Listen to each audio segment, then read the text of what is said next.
Jamás pensé que las palabras más crueles de mi vida las escucharía de la boca de mi propio hijo. Ahora por fin puedes pudrirte aquí. Eres una carga. Antes de continuar, suscríbete al canal, activa la campanita porque todos los días tenemos nuevas historias. Deja tu like y cuéntanos en los comentarios desde qué ciudad nos estás viendo. Me llamo Aurelio Moreno Castilla. Tengo 75 años y lo que voy a contarles cambió mi vida para siempre. Todo comenzó en marzo de 2023, cuando mi mundo se desplomó literalmente bajo mis pies.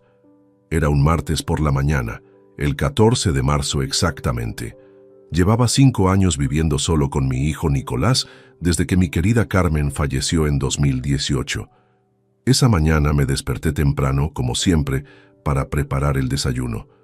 Nicolás trabajaba en una oficina de seguros y yo, jubilado de la construcción después de 45 años, me encargaba de mantener la casa en orden. Entré al baño para mi rutina matutina cuando ocurrió. El suelo estaba húmedo por la ducha que Nicolás había tomado la noche anterior y que, como siempre, no se molestó en secar. Mis pies descalzos resbalaron sobre las baldosas mojadas y caí hacia atrás con un golpe seco que resonó por toda la casa. El dolor fue inmediato e insoportable. Sentí como si me hubieran partido en dos. Grité pidiendo ayuda, pero Nicolás ya se había ido al trabajo. Permanecí en el suelo del baño durante 3 horas agonizantes hasta que él regresó para almorzar y me encontró allí, pálido y temblando. «Dios mío, papá, ¿qué te pasó?», exclamó Nicolás con lo que en ese momento interpreté como genuina preocupación. «Me caí. No puedo moverme, hijo. Creo que me rompí algo», le dije entre lágrimas de dolor. La ambulancia llegó 20 minutos después. En el Hospital Universitario La Paz, el doctor Ramírez fue directo. Fractura de cadera severa, lesión en la columna vertebral. A mi edad, las posibilidades de recuperación completa eran mínimas. «Señor Moreno, vamos a operarlo, pero debe entender que probablemente necesitará silla de ruedas permanentemente», me explicó el cirujano, con esa frialdad profesional que intentaba ser compasiva. Durante los 2 meses de hospitalización, Nicolás me visitaba diariamente. Traía flores, se quedaba 1 hora hablando sobre su trabajo, preguntaba sobre mi estado. Yo estaba agradecido de tener un hijo tan atento. Cuando finalmente salí del hospital en mayo, la realidad me golpeó. Nuestra casa de 2 plantas no estaba preparada para una silla de ruedas.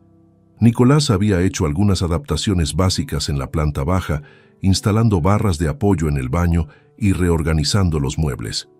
«No te preocupes, papá.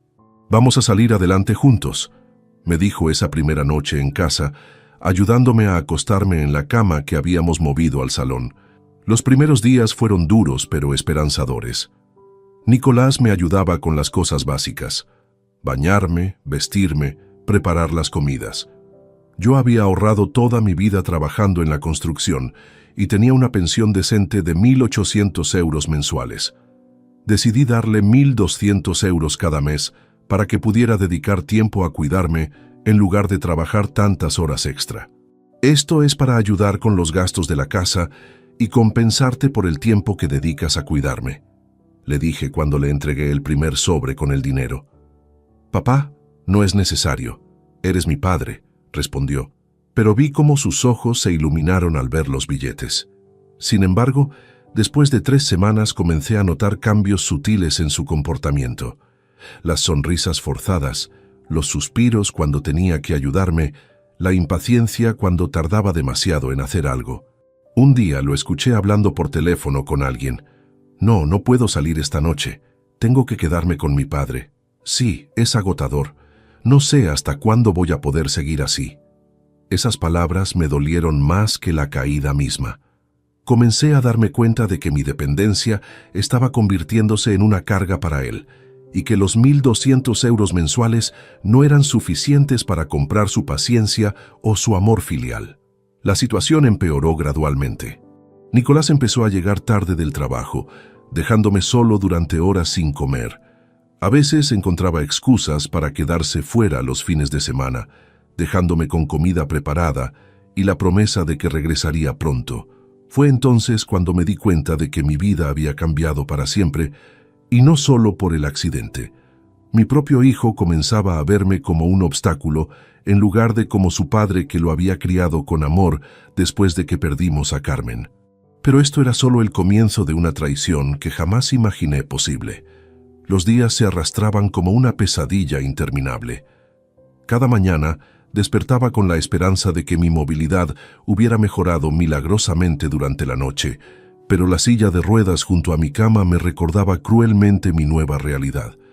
Nicolás había desarrollado una rutina mecánica conmigo. Me levantaba a las 7 de la mañana, me ayudaba a vestirme con movimientos bruscos y eficientes, preparaba un desayuno básico y se marchaba corriendo al trabajo. Por las noches regresaba cansado, malhumorado, cumpliendo con sus obligaciones filiales como quien paga una deuda pendiente. A finales de abril, la tensión en casa se había vuelto insostenible.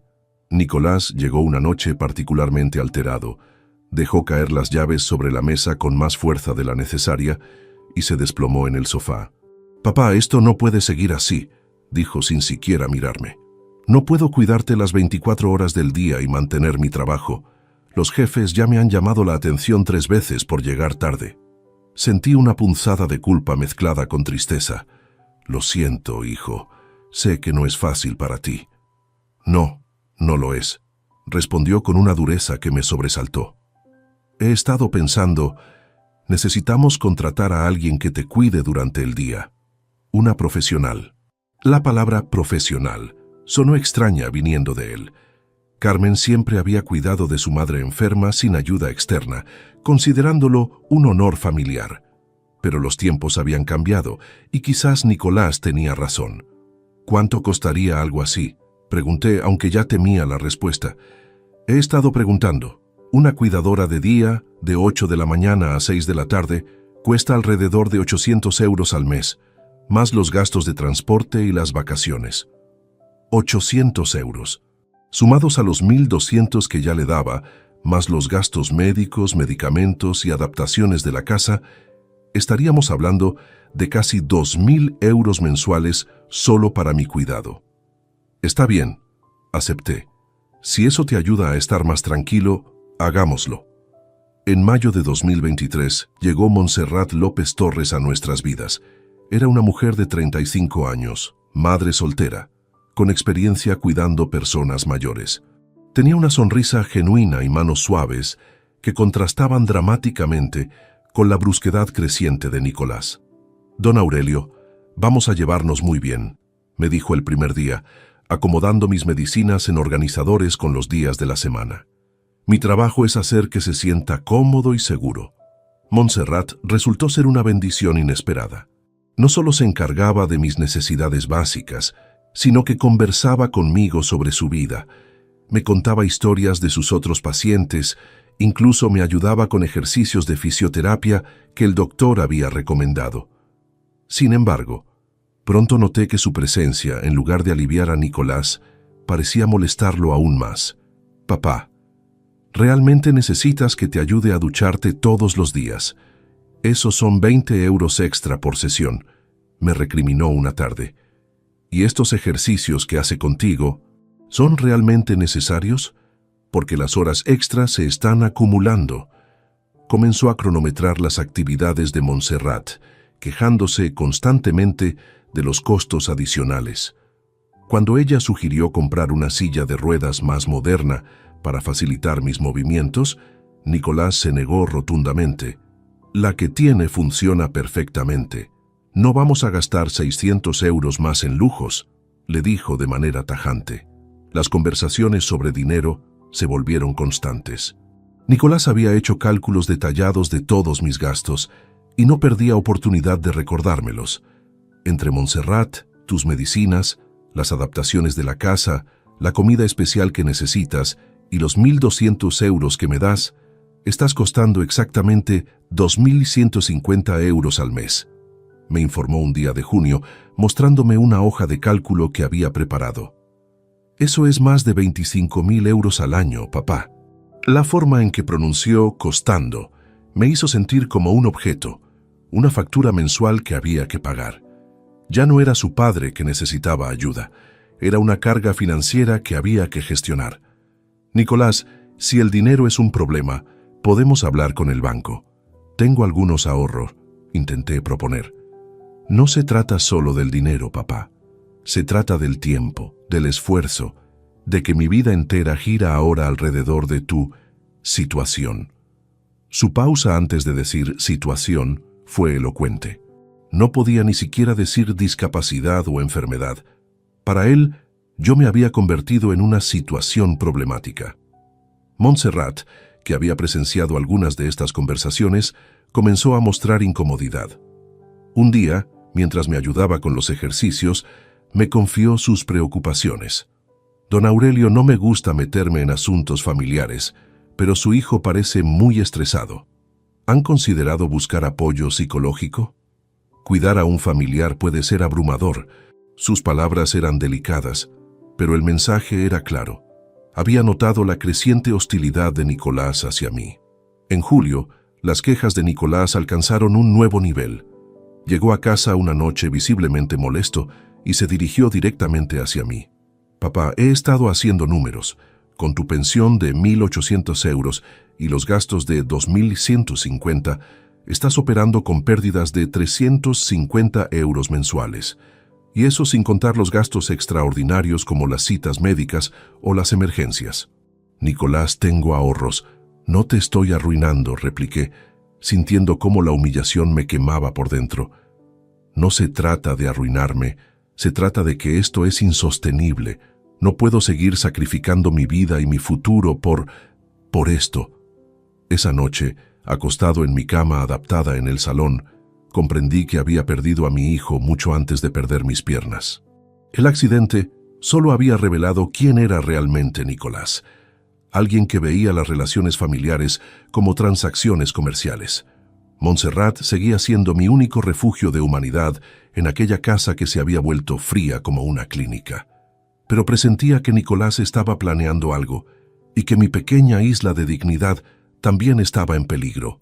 Lo que no sabía era que agosto traería consigo el comienzo del fin de nuestra relación y que mi hijo ya había comenzado a tramar la traición más cruel que pudiera imaginar. Agosto llegó con un calor sofocante que parecía intensificar la tensión que se respiraba en casa. Las quejas de Nicolás sobre los gastos se habían vuelto diarias, como una letanía amarga que acompañaba cada comida, cada medicamento que tomaba, cada hora que Montserrat pasaba cuidándome. Mi hijo había comenzado a comportarse de manera extraña. Lo sorprendía mirándome fijamente cuando pensaba que no me daba cuenta, como si estuviera evaluando algo en su mente. Sus conversaciones telefónicas se habían vuelto más frecuentes y misteriosas. Cuando entraba en la habitación, colgaba rápidamente o bajaba la voz hasta convertirla en murmullos inaudibles. Una tarde de principios de agosto, mientras Montserrat me ayudaba con la fisioterapia en el jardín trasero, escuché a Nicolás hablando acaloradamente por teléfono en la cocina. Las ventanas estaban abiertas por el calor, y aunque no podía distinguir todas las palabras, algunas frases llegaron claramente hasta mis oídos. No puede seguir así indefinidamente. Está costando una fortuna. Necesito encontrar una solución permanente. El tono urgente de su voz me alarmó. Cuando Montserrat fue a buscar agua, me acerqué discretamente a la ventana para escuchar mejor. He estado investigando opciones. Hay lugares especializados. No es un asilo. Es una residencia de rehabilitación. Sí, pero no tengo que visitarlo tan seguido. Sentí como si me hubieran echado agua helada. Mi propio hijo estaba planeando deshacerse de mí, y la conversación sugería que llevaba tiempo considerando esta posibilidad. Esa noche, durante la cena, Nicolás estaba inusualmente callado. Picoteaba la comida sin apetito y me observaba con una expresión que no logré descifrar. Finalmente, rompió el silencio. Papá, he estado pensando mucho sobre tu situación. ¿Mi situación? Repetí fingiendo ignorancia sobre lo que había escuchado. Tu recuperación. Los médicos dijeron que la rehabilitación intensiva podría ayudarte a recuperar algo de movilidad, ¿verdad?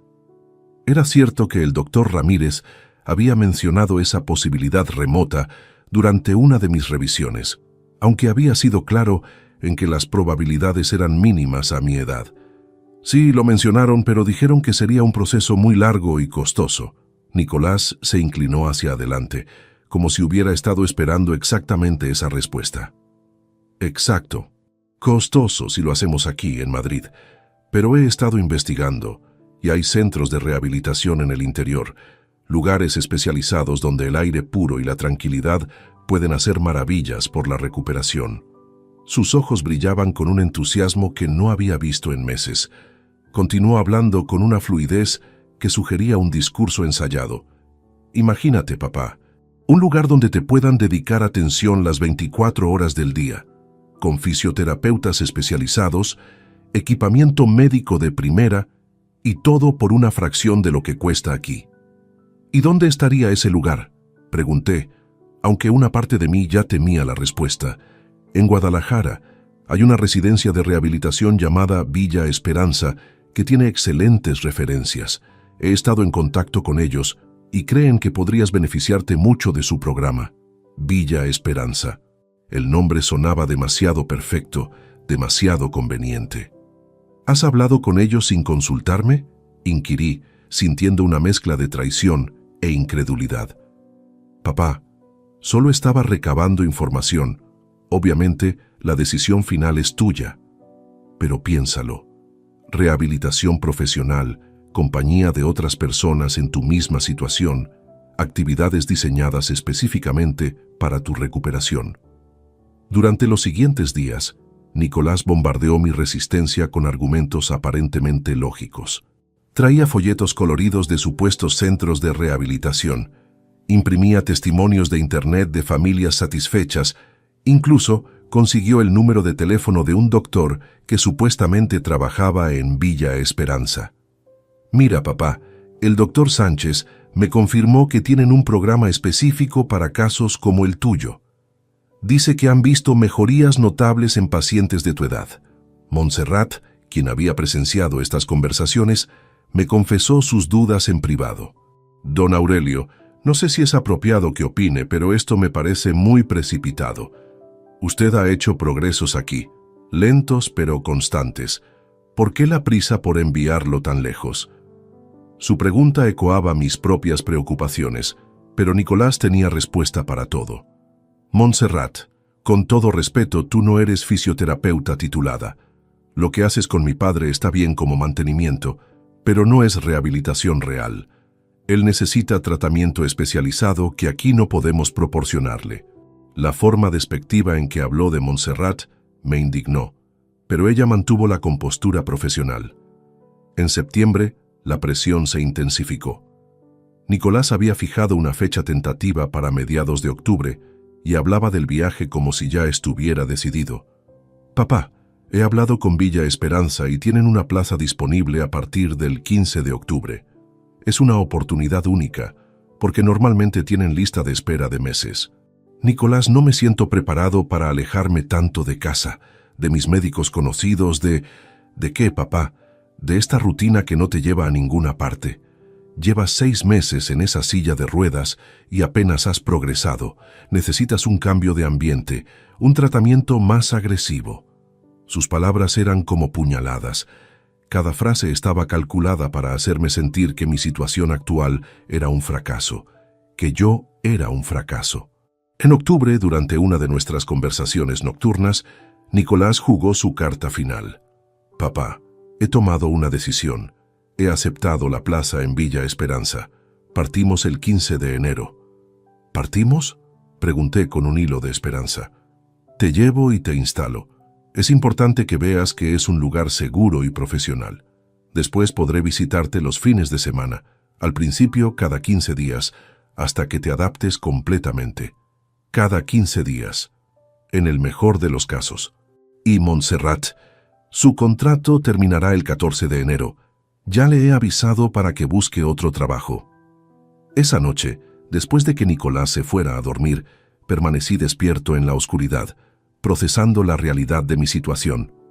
Mi hijo había planificado meticulosamente mi exilio de la única vida que conocía, del único hogar que me quedaba después de perder a Carmen. En diciembre, durante las últimas semanas antes del supuesto viaje, noté que Nicolás parecía más relajado, casi aliviado. Había comenzado a hacer planes para remodelar mi habitación. Hablaba de convertirla en una oficina doméstica. Cuando regreses completamente recuperado, tendrás una habitación renovada esperándote, me decía con una sonrisa que ahora reconozco como completamente falsa. Montserrat, durante sus últimos días de trabajo, me apretó la mano con lágrimas en los ojos. Don Aurelio, espero que encuentre la paz y la recuperación que merece, donde quiera que vaya. Sus palabras tenían un dejo de despedida definitiva, como si ella supiera algo que yo aún no quería aceptar. El 14 de enero de 2024, la noche antes del viaje, hice mi maleta con objetos personales que Nicolás había seleccionado. Ropa básica, medicamentos, algunas fotografías de Carmen. No me permitió llevar muchas cosas porque, según él, Villa Esperanza proporcionaba todo lo necesario. Esa madrugada, mientras escuchaba a Nicolás moverse por la casa preparando los últimos detalles, comprendí que mi intuición había estado correcta desde el principio. No íbamos hacia una clínica de rehabilitación. Íbamos hacia mi abandono. El 15 de enero de 2024 amaneció gris y frío, como si el cielo quisiera advertirme sobre lo que estaba por suceder. Nicolás despertó temprano, con una energía nerviosa que contrastaba con mi creciente ansiedad. Durante el desayuno, apenas probé bocado mientras él revisaba obsesivamente una lista que había preparado la noche anterior. «Papá, ¿tienes todos tus documentos? El DNI, la tarjeta sanitaria, los informes médicos», preguntó mientras guardaba mis pertenencias en una maleta más pequeña de lo que yo había imaginado. «Sí, todo está aquí», respondí, palpando el sobre donde había organizado mis papeles más importantes. «Nicolás, ¿estás seguro de que esto es lo mejor? Podríamos intentar un poco más aquí en casa». Su expresión se endureció inmediatamente. «Papá, ya hemos hablado de esto 1000 veces. Villa Esperanza es tu mejor oportunidad de recuperarte. No podemos seguir perdiendo el tiempo con medias tintas». A las 10 de la mañana, un taxi se detuvo frente a casa. El conductor, un hombre mayor llamado Miguel, me ayudó a subir a su vehículo adaptado para sillas de ruedas. Nicolás cargó mi equipaje con movimientos mecánicos, evitando mirar directamente hacia la casa donde habíamos vivido juntos desde la muerte de Carmen. Durante el trayecto hacia Guadalajara, intenté iniciar conversaciones nostálgicas sobre nuestros recuerdos familiares, pero Nicolás respondía con monosílabos, concentrado en su teléfono móvil. Cada kilómetro que nos alejaba de Madrid intensificaba mi sensación de desarraigo y abandono. «¿Cuánto tiempo crees que necesitaré estar allí?», pregunté cuando llevábamos 1 hora de viaje. «El tiempo que sea necesario, papá. Los especialistas evaluarán tu progreso y decidirán cuándo estás listo para regresar a casa». Sus palabras sonaban ensayadas, como si hubiera practicado esas respuestas para evitar comprometerse con fechas específicas. Llegamos al destino a las 12:30 del mediodía. Cuando vi el letrero «Residencia San Rafael», mi corazón se detuvo. No decía Villa Esperanza ni Centro de Rehabilitación. Era simplemente un asilo pintado de blanco desgastado, con jardines descuidados y una arquitectura que gritaba «Institución geriátrica». «Nicolás, esto no es lo que me describiste», dije con voz temblorosa, sintiendo cómo la realidad me golpeaba como un martillo. «Es el mismo lugar, papá. Solo han cambiado el nombre recientemente. La administración es nueva y están modernizando las instalaciones». Su mentira fue tan descarada que incluso el taxista Miguel me miró por el espejo retrovisor con expresión de pena. En ese momento comprendí que todo había sido una elaborada farsa. Los folletos, las llamadas telefónicas, el doctor Sánchez, todo inventado para convencerme de aceptar mi propio destierro. En la recepción nos atendió una mujer eficiente llamada Patricia, que trató todo el proceso como una transacción comercial rutinaria. Habló directamente con Nicolás, como si yo fuera un paquete que estaba siendo entregado. «Señor Moreno, aquí tiene la documentación del ingreso. Su padre estará en la habitación 247, que comparte con el señor Tomás Ruiz, un caballero muy tranquilo. Las visitas son los miércoles y domingos de 3 a 5 de la tarde. Perfecto, respondió Nicolás sin consultar mi opinión sobre nada. ¿Y los gastos mensuales? 1. 400 euros al mes, que incluye alojamiento, manutención, cuidados básicos y actividades recreativas. Los gastos médicos extraordinarios se facturan por separado. Mientras firmaba los papeles, Nicolás parecía calculando mentalmente. Sus 1.400 euros de gastos contra los 2.150 que yo costaba en casa representaban un ahorro considerable para él. ¿Puedo ver mi habitación?, pregunté débilmente, necesitando procesar lo que estaba ocurriendo. Patricia me condujo por pasillos que olían a desinfectante y tristeza. Los residentes que veíamos parecían fantasmas de sí mismos, algunos dormitando en sillones frente a un televisor que nadie parecía estar viendo realmente. La habitación 247 era pequeña y espartana. 2 camas individuales, un armario compartido, una mesilla de noche para cada ocupante y una ventana que daba a un patio interior sin vida. Mi compañero de cuarto, Tomás Ruiz, me saludó con una sonrisa melancólica que parecía entender perfectamente mi situación. «Bienvenido, amigo. Yo llevo aquí 2 años. Al principio es difícil, pero uno se adapta», me dijo con una voz que había perdido toda esperanza. Nicolás ayudó a deshacer mi maleta con movimientos rápidos y eficientes, como si quisiera terminar cuanto antes con la formalidad. Colocó mis fotografías de Carmen sobre la mesilla de noche y colgó mi ropa en la mitad del armario que me correspondía. «Bueno, papá, parece que todo está en orden», dijo finalmente, evitando mi mirada. «El personal es muy profesional y las instalaciones están bien mantenidas. Nicolás, ¿cuándo vendrás a visitarme?». La pregunta quedó flotando en el aire durante varios segundos que se sintieron eternos. «El domingo que viene, si no surge nada urgente en el trabajo. Pero papá, es importante que te concentres en tu rehabilitación y no dependas emocionalmente de las visitas. Este lugar te ayudará a ser más independiente». Sus palabras eran como dagas envueltas en papel de regalo. Independiente, como si estar abandonado en un asilo fuera una forma de independencia. Llegó el momento de la despedida. Nicolás se acercó y me dio un abrazo mecánico, de esos que se dan por obligación social. «Cuídate, papá. Esto es lo mejor para ti». Cuando se dirigía hacia la puerta, algo dentro de mí explotó. Toda la humillación, toda la rabia acumulada durante meses de mentiras y manipulación salió de mi boca como un rugido desesperado. «Nicolás, ¿por qué me estás haciendo esto? Soy tu padre. Esto tendrá consecuencias». Se detuvo en el umbral de la puerta y se giró lentamente. Su rostro había cambiado por completo. Ya no quedaba rastro del hijo que había fingido preocupación durante meses. La máscara había caído definitivamente. «¿Consecuencias?», escupió con una risa amarga.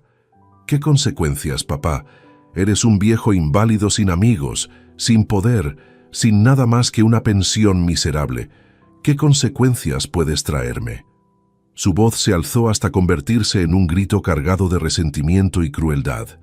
«Ahora por fin puedes pudrirte aquí. Eres una carga que he llevado durante demasiado tiempo. Este lugar es exactamente donde perteneces». Las palabras resonaron por toda la habitación como latigazos. Tomás, mi compañero de cuarto, se había quedado completamente inmóvil, claramente chocado por la brutalidad de la escena. «No puedo seguir sacrificando mi vida por alguien que ya no tiene futuro», continuó Nicolás, como si años de frustración reprimida se derramaran de una vez. «Necesito vivir mi propia vida sin tener que limpiar tus babas y escuchar tus quejas todos los días». Y con esas palabras se marchó. Escuché sus pasos alejándose por el pasillo, cada sonido martillando en mi corazón roto la realidad de mi abandono. Permanecí inmóvil en mi silla de ruedas durante lo que parecieron horas, mirando la puerta por donde había desaparecido mi hijo. Tomás se acercó y puso una mano temblorosa sobre mi hombro. «Tranquilo, amigo. Al principio duele mucho, pero el dolor se vuelve más llevadero con el tiempo». Esa noche, acostado en una cama extraña, en una habitación que olía a vejez y desesperanza, lloré por primera vez desde la muerte de Carmen. no solo por mi situación, sino por haber perdido al hijo que creía conocer, por haber criado a un hombre capaz de tanta crueldad hacia quien le dio la vida. Pero lo que Nicolás no sabía, lo que no podía ni imaginar, era que en este lugar aparentemente sin esperanza, encontraría algo que cambiaría todo para siempre, y que sus palabras sobre consecuencias se convertirían en una profecía que él mismo había pronunciado. Los primeros días en la residencia San Rafael transcurrieron como una pesadilla en cámara lenta. Cada amanecer me recordaba cruelmente dónde estaba y por qué había llegado hasta allí. El desayuno se servía a las 8 en punto en un comedor impersonal donde 30 ancianos comían en silencio, perdidos en sus propios mundos de resignación y melancolía. Mi compañero de habitación, Tomás Ruiz, resultó ser un hombre sabio que había trabajado durante 40 años como maestro de escuela.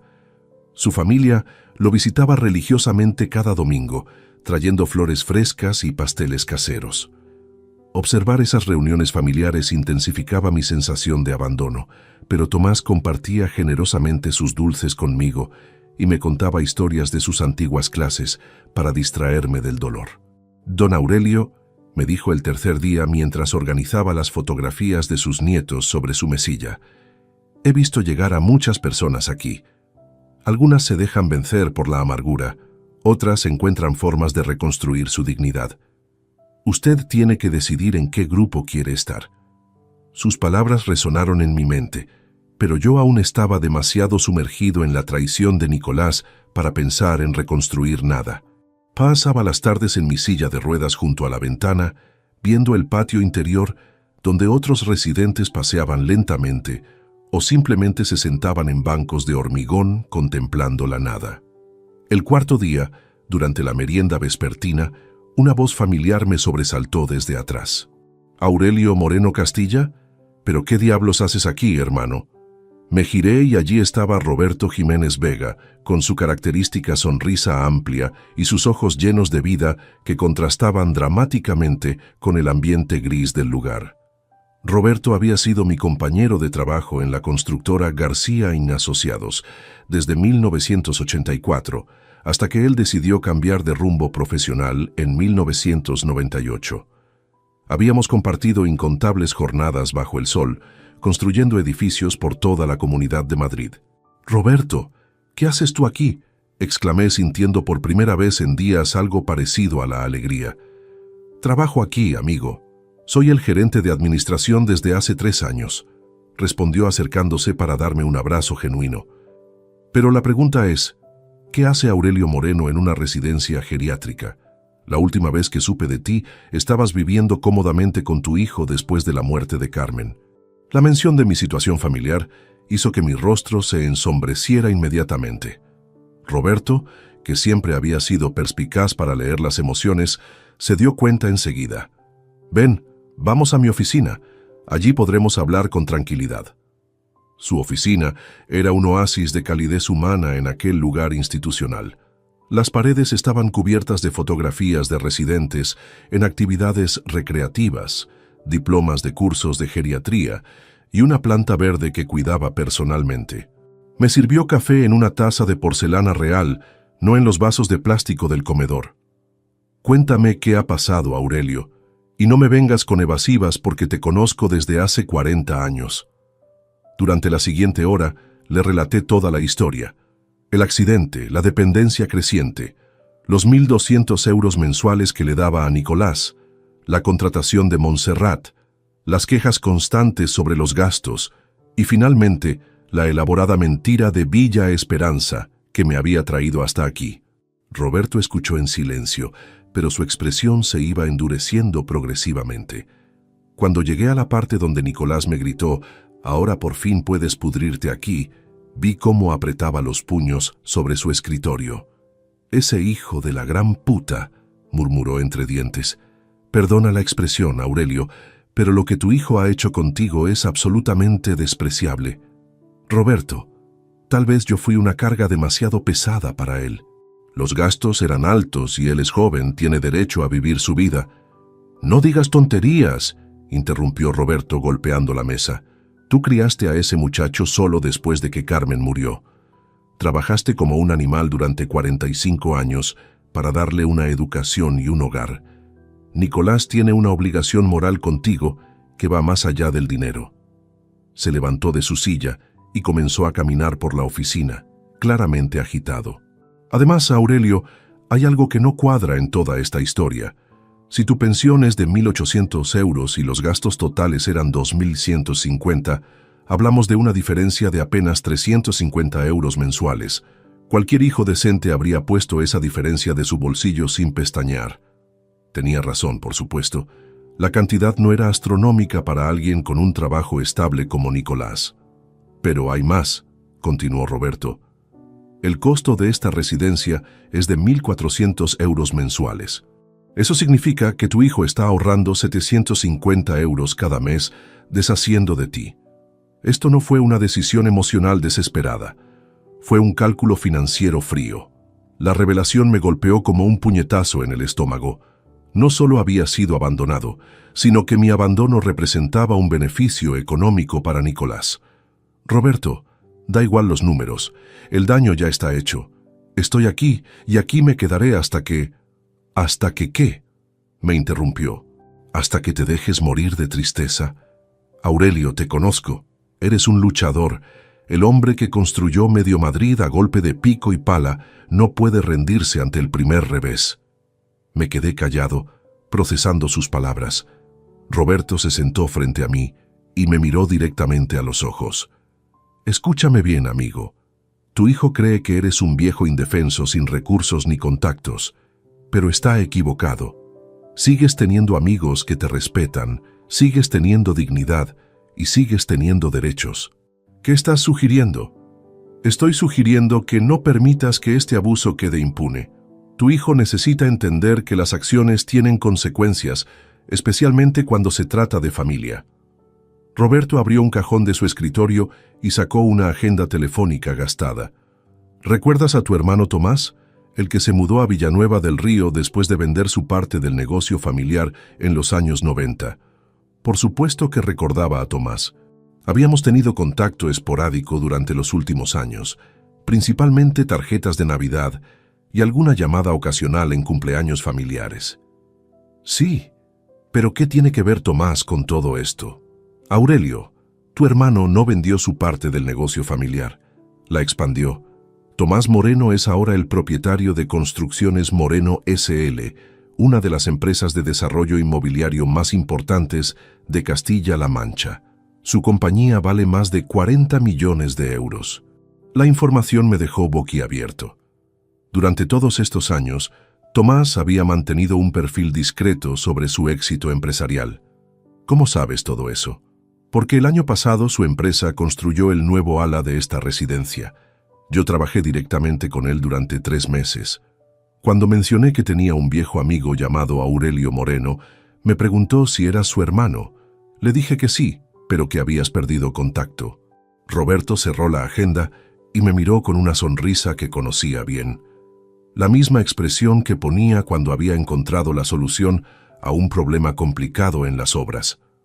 Aurelio, tu hermano me preguntó específicamente por ti. Quería saber cómo estabas, si necesitabas algo. Le dije que estabas bien, cuidado por tu hijo. Pero ahora que conozco la verdad, Roberto, ¿qué estás pensando hacer?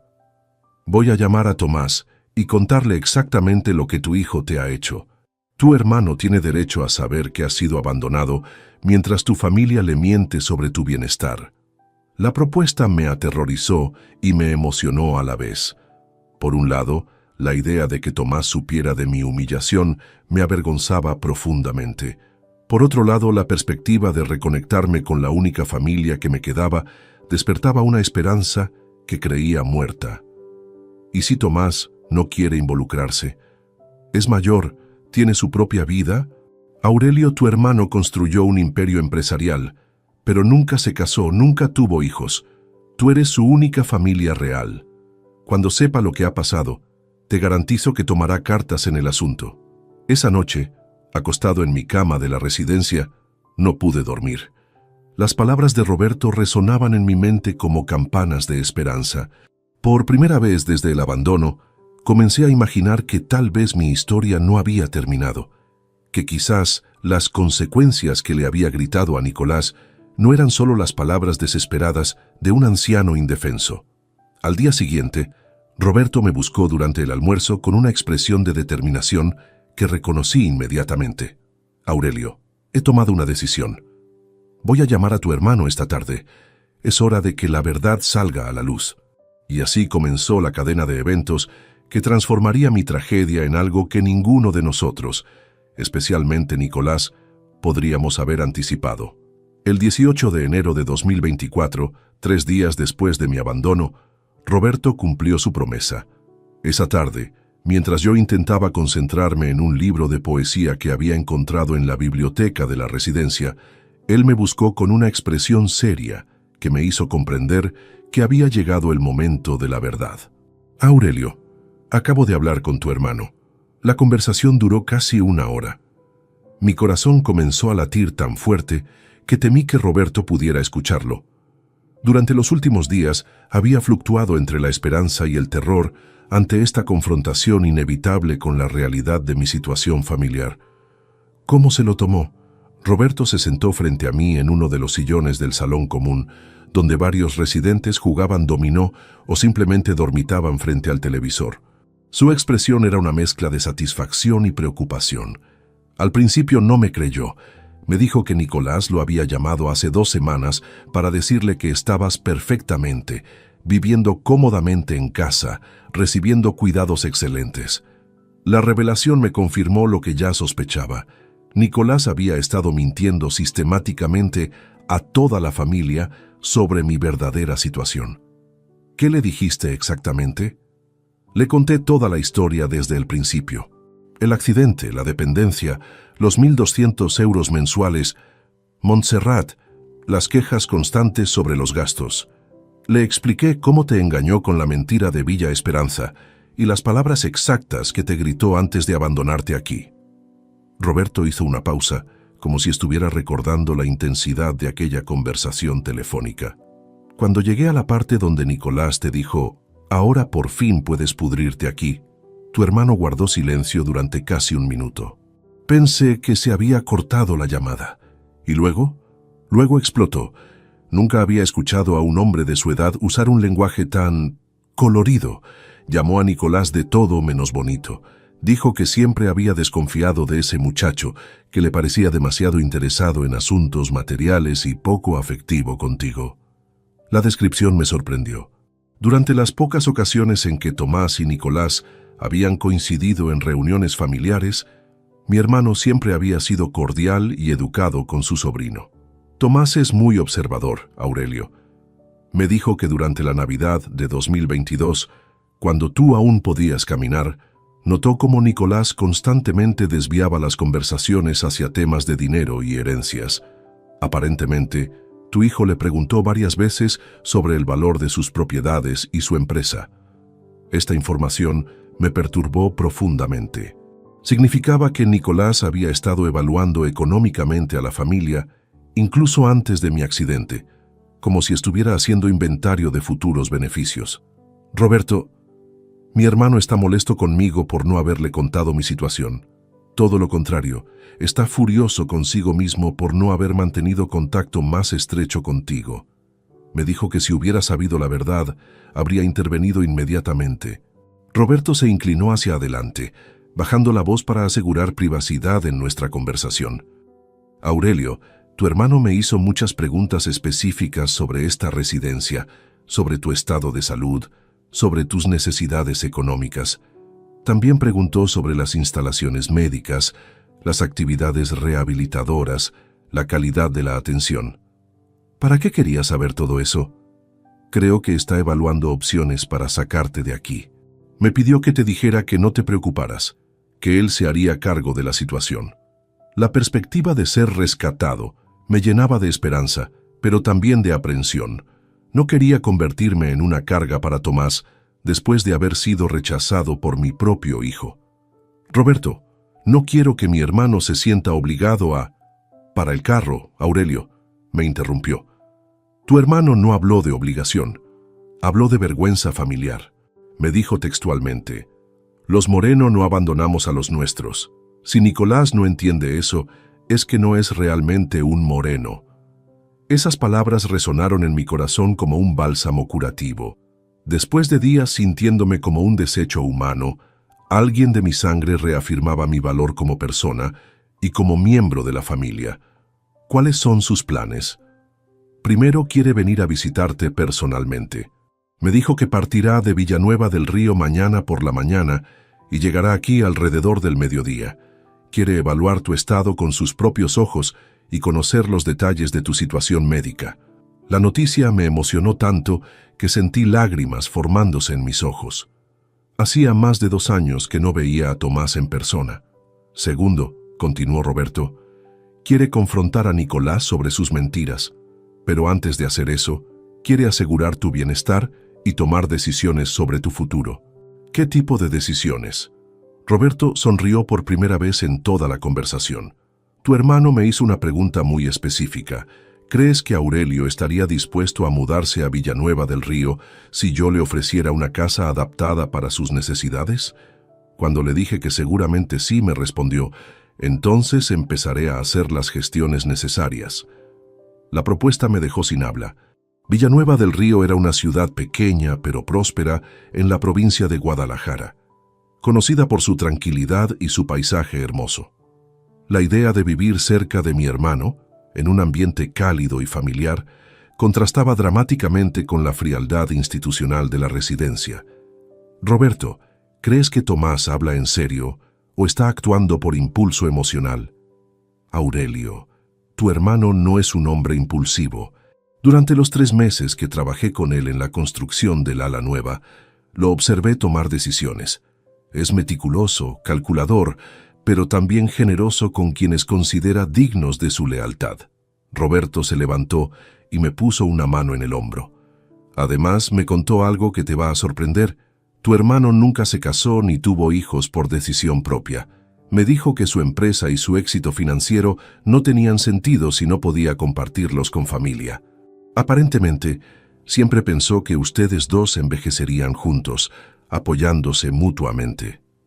Esa revelación me conmovió profundamente. Durante años había asumido que Tomás prefería la soledad, que su éxito empresarial era suficiente compañía. Nunca imaginé que también se sintiera solo o que valorara nuestro vínculo fraternal tanto como yo.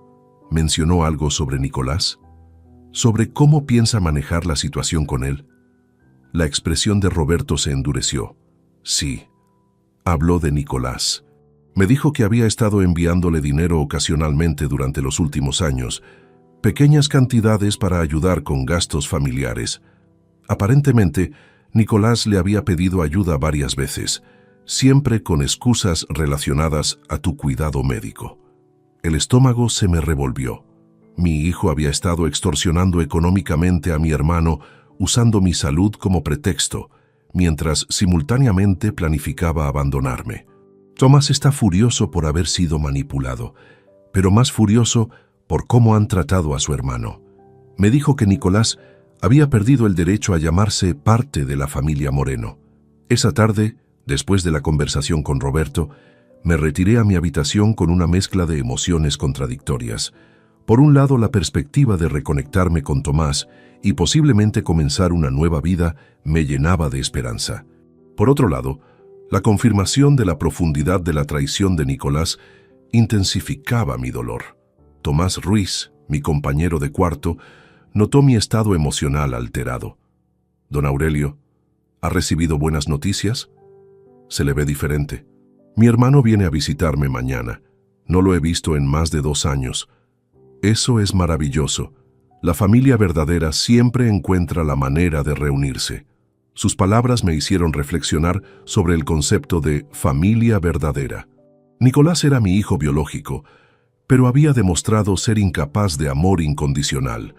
Tomás era mi hermano, separado por años y kilómetros, pero había respondido inmediatamente cuando supo de mi necesidad. Esa noche, por primera vez desde mi llegada a la residencia, me acosté con una sensación de expectativa positiva. Mañana vería a Tomás y quizás comenzaría el proceso de reconstruir mi vida con la ayuda de la única familia que realmente me valoraba. Lo que no sabía era que la visita de mi hermano desencadenaría una serie de eventos que no solo cambiarían mi destino, sino que también le darían a Nicolás una lección sobre las verdaderas consecuencias de la crueldad familiar. El momento de la justicia se acercaba, y yo finalmente dejaría de ser una víctima para convertirme en el protagonista de mi propia historia de redención. El 25 de enero de 2024 amaneció con un cielo despejado que parecía presagiar cambios positivos. Desde las 8 de la mañana me encontraba en el salón principal de la residencia, nervioso como un colegial esperando a que llegara su padre después de un largo viaje. Roberto había coordinado discretamente la visita de Tomás, asegurándose de que tuviéramos privacidad para nuestra reunión. A las 12:30 en punto, vi a través de las ventanas del salón cómo se detenía un Mercedes negro elegante en el aparcamiento. Del vehículo descendió un hombre alto, vestido con un abrigo gris de lana fina, que caminaba con la seguridad de alguien acostumbrado a tomar decisiones importantes.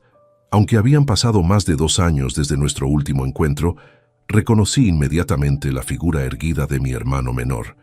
Tomás entró en la residencia acompañado por Roberto, y cuando nuestras miradas se cruzaron, vi en sus ojos una mezcla de alegría por el reencuentro y dolor por las circunstancias que nos reunían.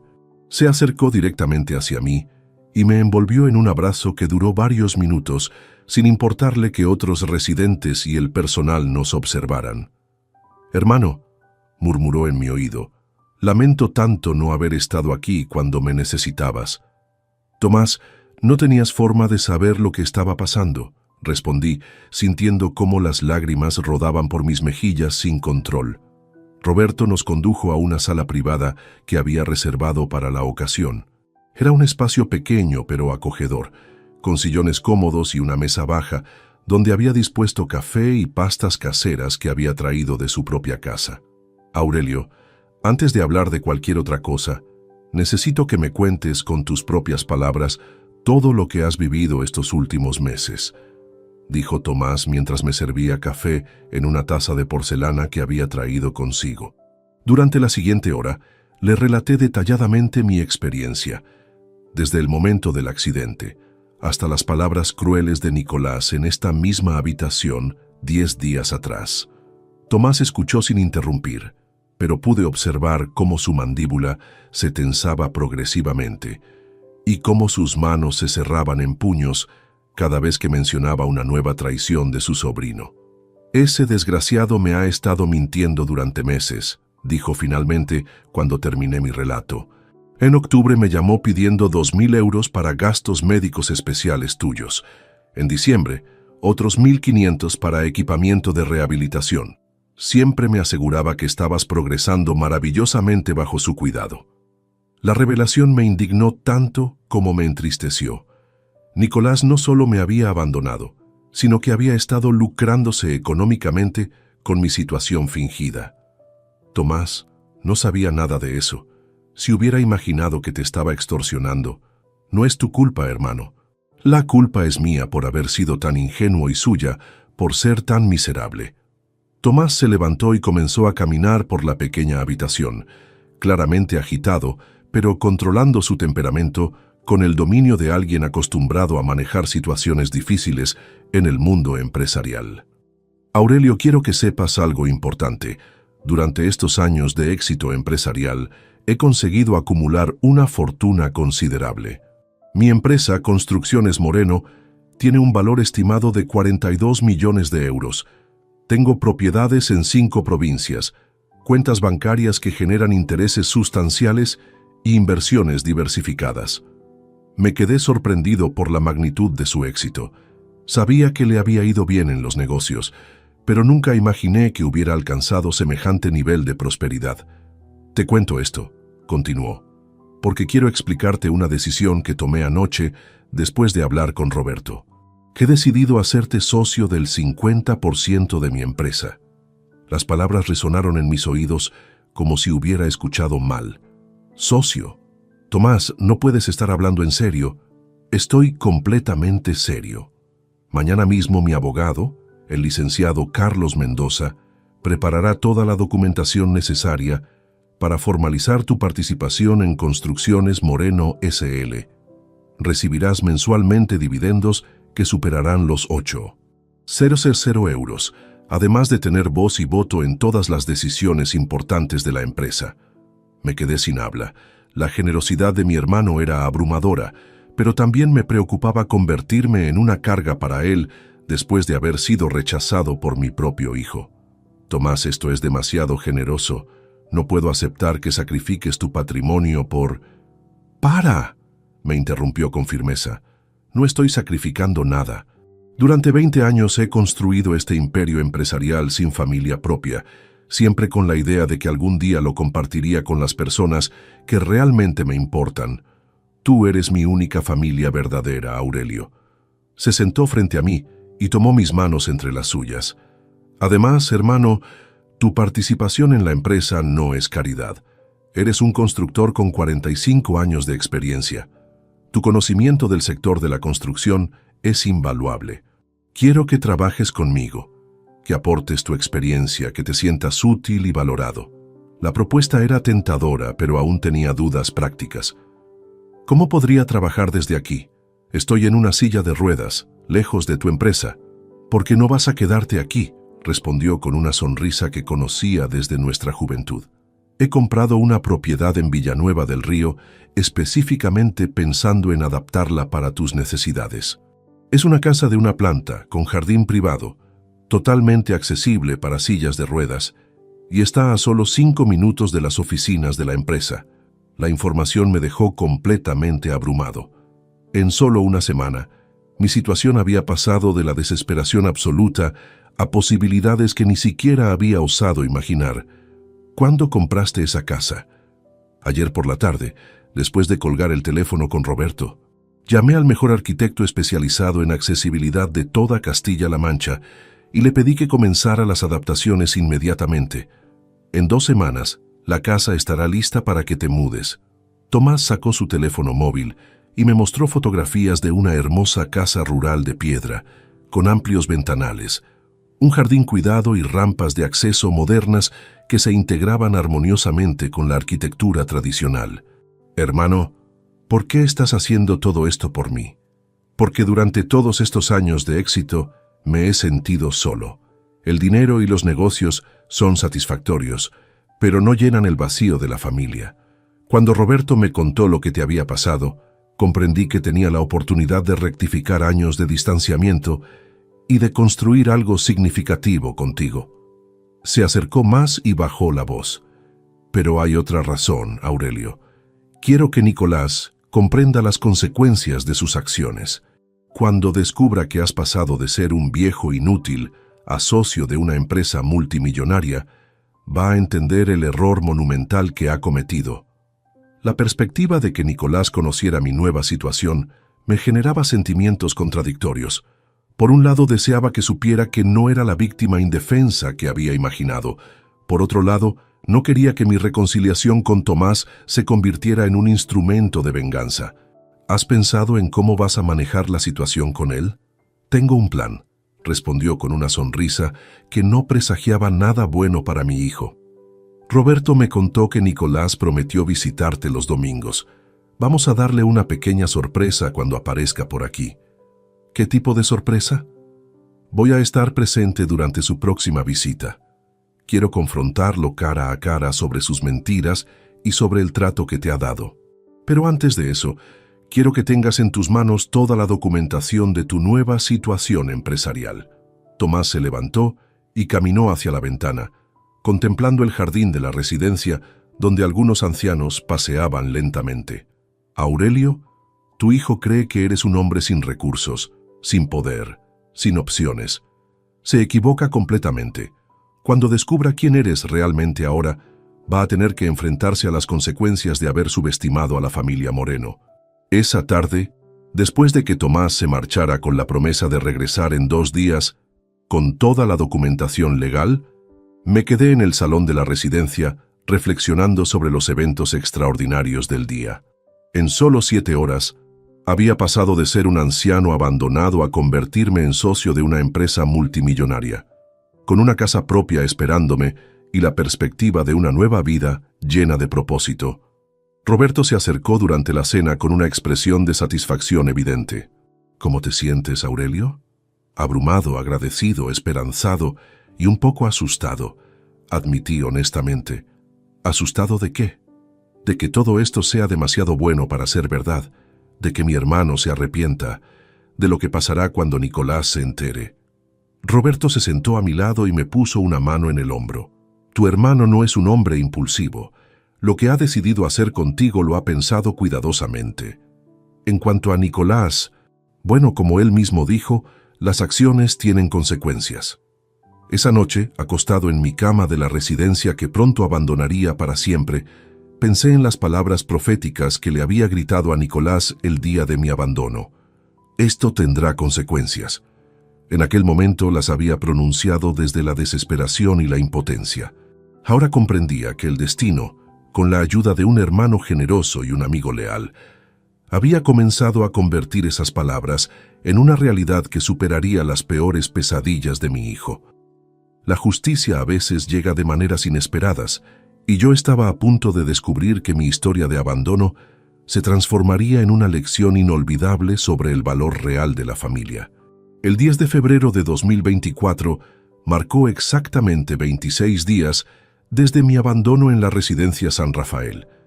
Pero ese sábado por la mañana me desperté con una sensación completamente diferente a la desesperación que había caracterizado mis primeras semanas en aquel lugar. Los documentos legales que me convertían en socio del 50% de Construcciones Moreno S.L. reposaban cuidadosamente organizados en el cajón de mi mesilla de noche, junto con las llaves de mi futura casa en Villanueva del Río. Tomás había cumplido meticulosamente cada una de sus promesas.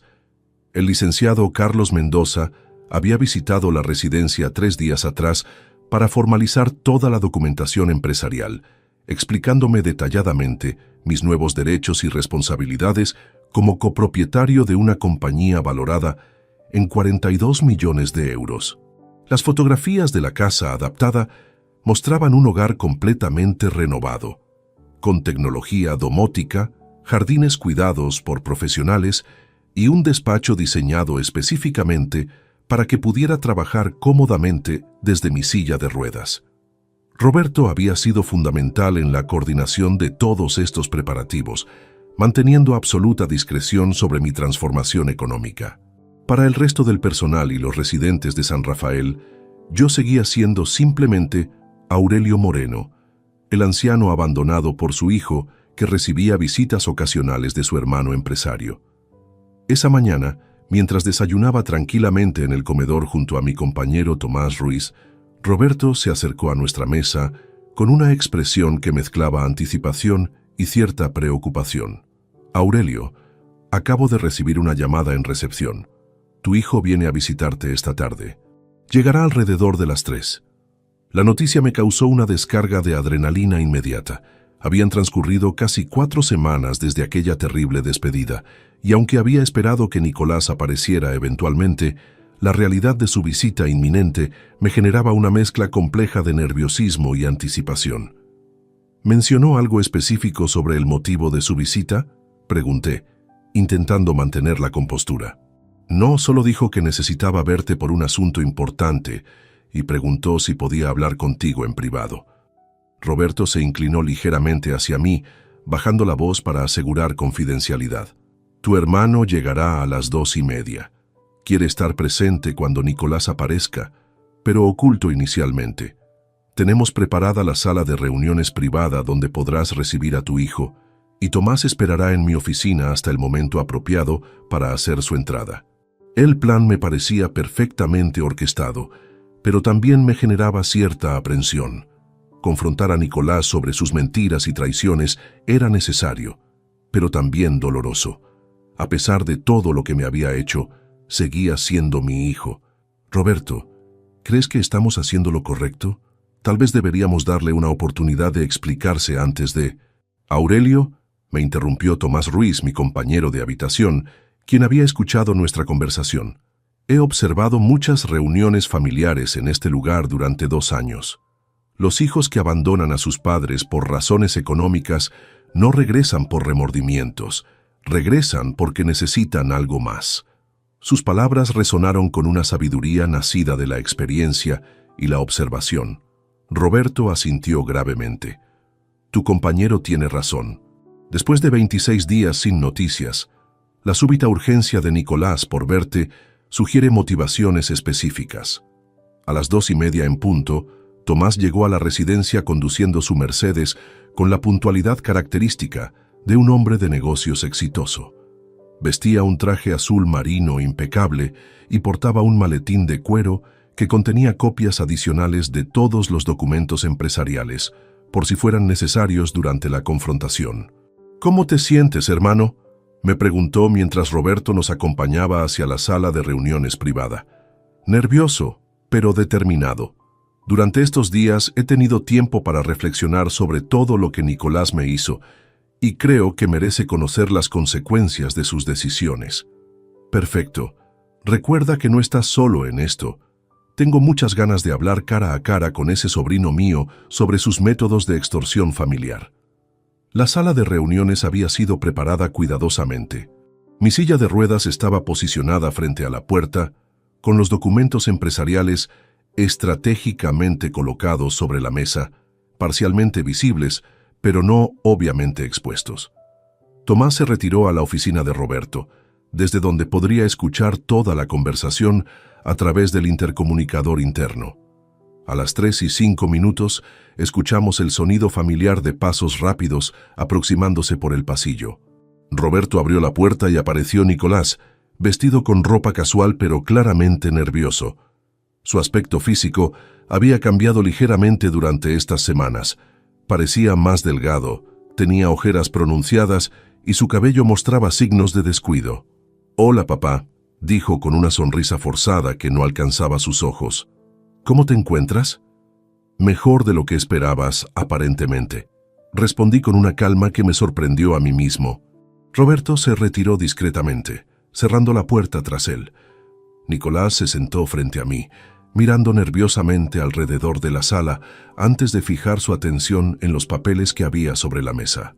«¿Qué son esos documentos?», preguntó con curiosidad evidente. «Asuntos legales rutinarios de la residencia», mentí deliberadamente, queriendo observar hacia dónde se dirigía la conversación. Nicolás asintió, aparentemente tranquilizado, y se inclinó hacia adelante con una expresión que intentaba transmitir preocupación filial. «Papá, he venido porque tengo un problema serio. Los gastos de la casa se han disparado últimamente. Las facturas de electricidad, el seguro del hogar, los impuestos municipales, todo ha subido muchísimo». Ahí estaba. Tal como Tomás Ruiz había predicho, Nicolás no había venido por remordimientos o preocupación genuina. Había venido porque necesitaba dinero. «¿Y qué tiene que ver eso conmigo?», pregunté manteniendo un tono neutral. «Bueno, necesito acceso a tu cuenta bancaria para poder pagar algunos gastos urgentes, solo temporalmente hasta que mi situación laboral se estabilice». La desvergüenza de su petición me dejó momentáneamente sin palabras. Después de abandonarme con palabras crueles, regresaba pidiendo acceso a mi dinero como si nada hubiera pasado. «Nicolás, ¿recuerdas las últimas palabras que me dijiste en esta misma sala?». Su rostro se tensó ligeramente. «Papá, estaba muy estresado ese día. No hablaba en serio. Sabes que te quiero y que solo quiero lo mejor para ti. ¿Lo mejor para mí era pudrirme aquí como una carga inútil?». Esas fueron palabras dichas en un momento de frustración, pero ahora he reflexionado y creo que podríamos encontrar una solución que beneficie a ambos. ¿Qué tipo de solución? Nicolás se animó visiblemente, interpretando mi pregunta como una apertura a la negociación. Podría visitarte más frecuentemente, tal vez traerte algunas comodidades extras, incluso considerar llevarte a casa los fines de semana. Pero necesito que me ayudes con estos gastos inesperados. La propuesta era tan cínicamente calculada que sentí una mezcla de indignación y tristeza profunda. Mi propio hijo estaba intentando chantajearme emocionalmente después de haberme abandonado. «¿Cuánto dinero necesitas exactamente?». Unos 3.000 euros para cubrir los gastos más urgentes. Y tal vez podrías darme acceso regular a tu cuenta, digamos 1.500 euros mensuales, para asegurar que la casa se mantenga en buenas condiciones para cuando regreses. Cuando regreses. Ni siquiera tenía la decencia de ser honesto sobre sus intenciones reales. Nicolás, antes de tomar cualquier decisión sobre dinero, me gustaría que conocieras algunos cambios recientes en mi situación. Extendí la mano hacia los documentos que había sobre la mesa y tomé el contrato de Sociedad de Construcciones Moreno S.L. ¿Qué es eso?, preguntó con curiosidad genuina. Lee tú mismo. Nicolás tomó el documento y comenzó a leer.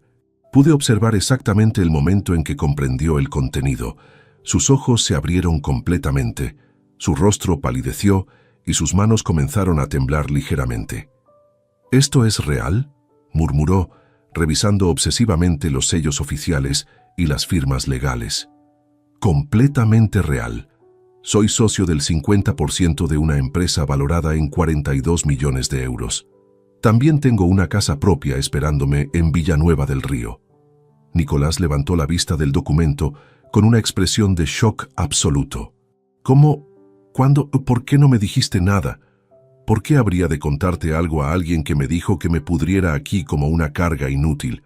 En ese momento preciso, la puerta de la sala se abrió y apareció Tomás, impecablemente vestido y con una expresión que no presagiaba nada bueno para su sobrino. Hola, Nicolás. Creo que tú y yo tenemos mucho de qué hablar.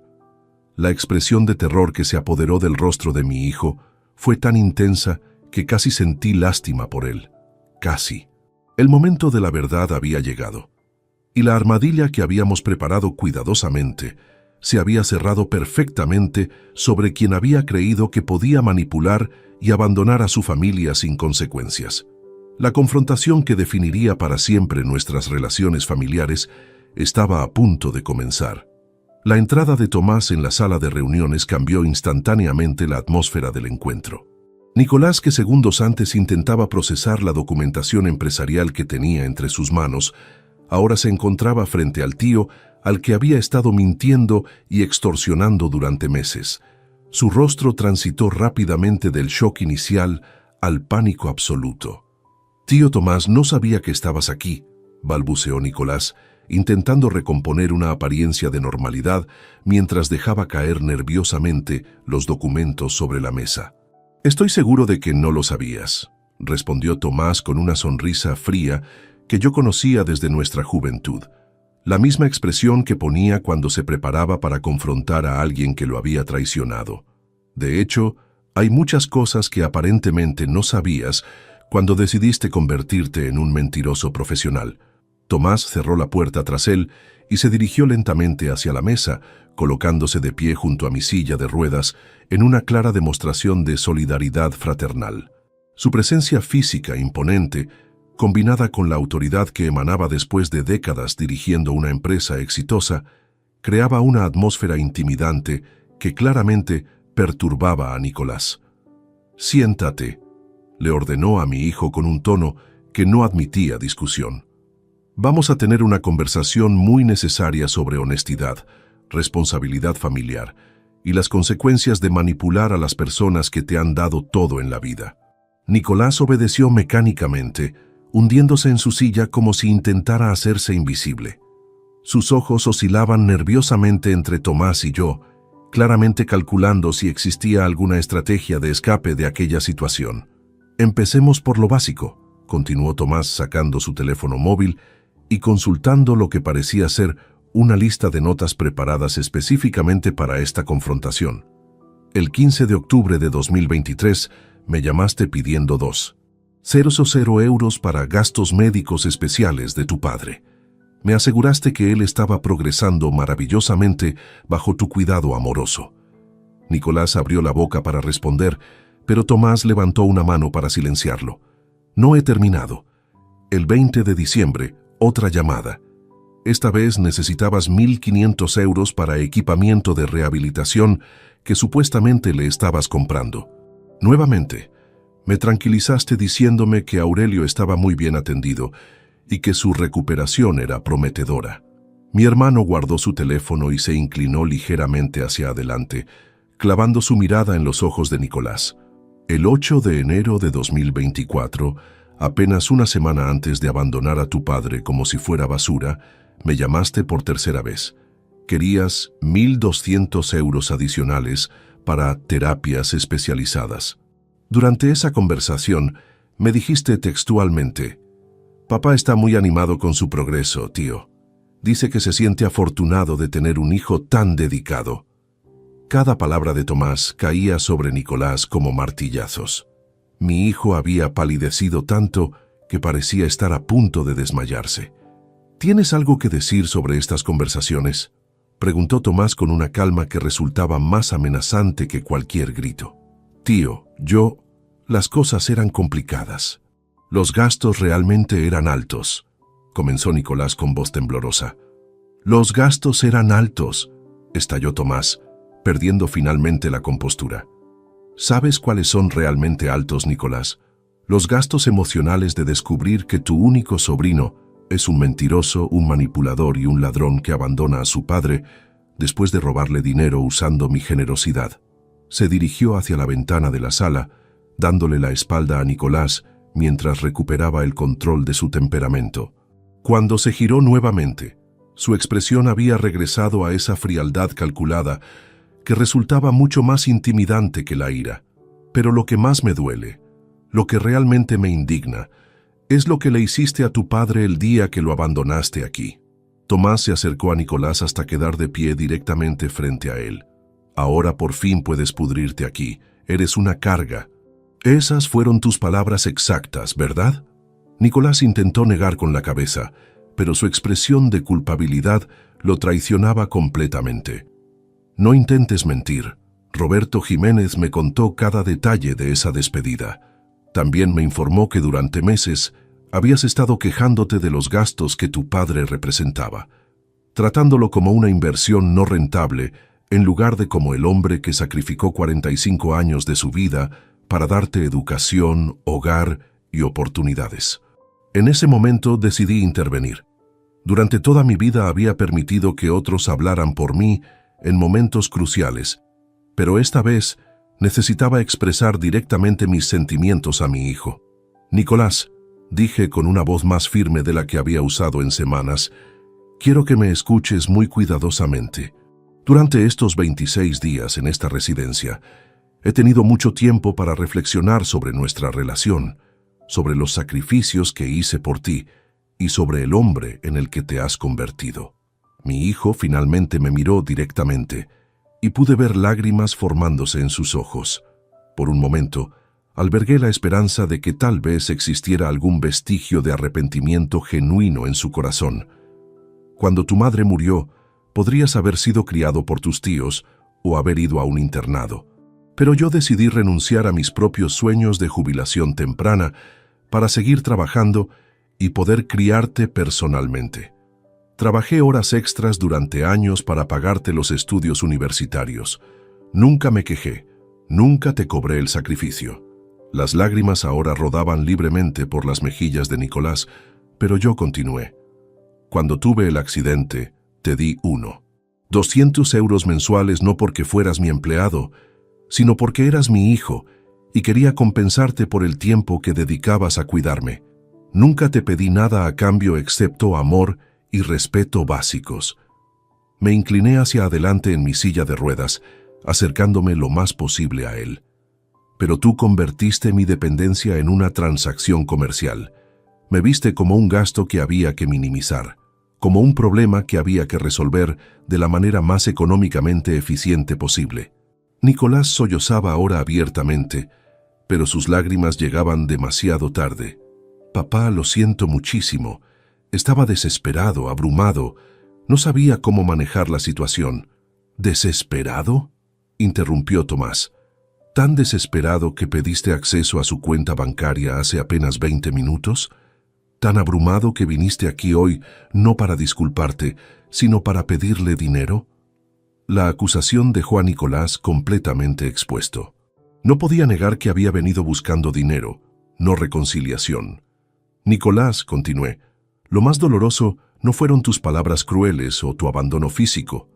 Lo más doloroso fue descubrir que el hijo al que amaba incondicionalmente era capaz de verme únicamente en términos de costos y beneficios. Tomás regresó a su posición junto a mi silla de ruedas. Pero lo que tu hijo no comprendía, Aurelio, es que había subestimado completamente a la familia Moreno. Pensó que eras un anciano indefenso, sin recursos ni apoyo. Se equivocó dramáticamente. Mi hermano dirigió su atención nuevamente hacia Nicolás. Tu padre no es solo socio de mi empresa, es mi hermano, mi familia verdadera, y ahora tiene más poder económico del que tú podrías soñar. Los 3.000 euros que viniste a pedirle hoy representan menos de lo que él gana en intereses bancarios cada semana. La información golpeó a Nicolás como una bofetada. Comprendió instantáneamente que había perdido acceso no solo a mi modesta pensión, sino a una fortuna familiar considerable. Por favor, suplicó desesperadamente, denme una oportunidad de rectificar. Puedo cambiar, puedo ser mejor hijo. Necesito a mi familia.